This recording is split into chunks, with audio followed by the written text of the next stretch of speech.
Ako nga pala si Ired. Yo, Redma. Ritiko.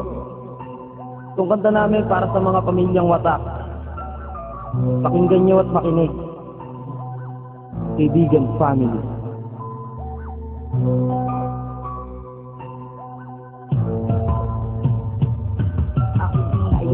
Ay bakit kayo naghiwalay? Kaya ngayon nalulungkay ang anak ninyong naghihintay. Pero kasi nagtatanong kayo pa rin ang mas ina. Nasakit nagkaroon kahit ngayon nag-iisa. Ulit tanong ng isang anak, bakit tayo nagkawatak? Tuloy ang buhay ko ngayon parang bato na nabiyak. At ngayon umiiyak dahil sa aking pag-iisa. Naghiwalay siya mas ina, na di man lang ako kasama. Kaya tanong sa aking sarili, bakit nangyari sa akin to? Ito ba ang bigat na pasanin na binigay sa Kristo? Anong nga ba kasalanan ng batang katulad ko? Kung bakit buhay ko ngayon nagmimistulang magulo? Ito ba ang buhay na pangarap sa akin niya masina? Na ako'y mamuhay na hindi man lang kayo kasama. Pero sana magbalik pagmamahalan na wag ito pang sa inyong pagbabalik. Kayo'y mayak na maipit. Hinilalang pagsabi, hindi mapakali.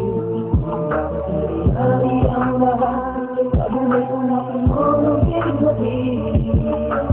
Ang sarap mo na, hindi may ibalik. Kung sabihin mo ba, ilat mo na ang ngiti. Iniwan niya magsina, iniisip ko kung tama ba na iniwan nila ako habang ako lang mag-isa. Sana maisip din nila na meron silang isang anak na iniintay kayo habang ako'y umiiyak. At hindi ko maiwasan kung ano ba ang dahilan ng inyong paghihiwalay. Marami namang ibang paraan para matapos ang problema. Pwede namang mapag-usapan, hindi yung puro sigawan at dadaan sa hiwalayan. Ano yung laging sa gera sa loob ng bahay, hindi ba rin ang maririnig kundi mga ina nag-aaway. Hindi na nga sila nagsawa sa puro na lang mga yan. Minsan nga pati ako sa katawan ay nalalatayan. Parang gusto ko ng sumoko sa hirap na pinagdadaan. Pero wala akong magagawa dahil ito ang aking kapalaran. Siguro nga ako na lang ang magtataguyod ng isa.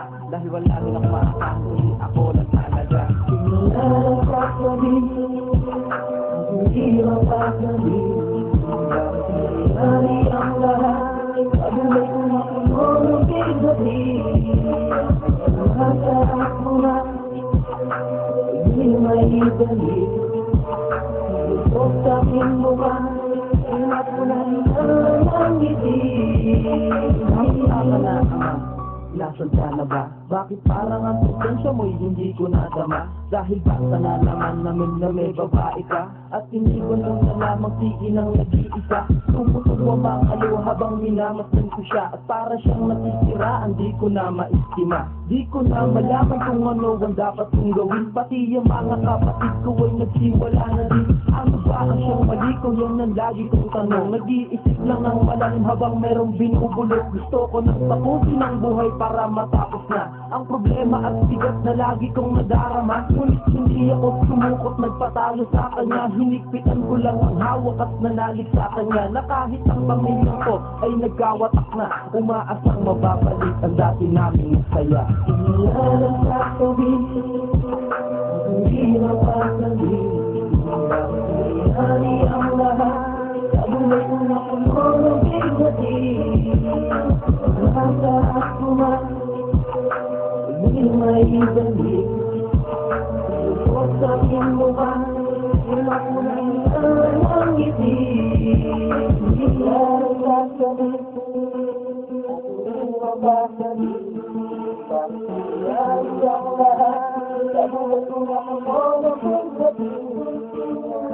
Ang sarap mo na, hindi may ibalik. Kung sabihin mo ba, ilat mo na